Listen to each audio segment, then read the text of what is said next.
Pagaling ng simba guys, ando na po yung mga nag-prepare ng catering sa bahay.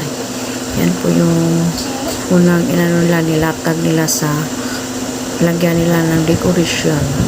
Tsaka yung mga gamit sa cater, yung pagkain. Timing din guys, yung hindi pa natapos yung ano namin, yung ceiling, mayroon pa silang na nalagyan na ano,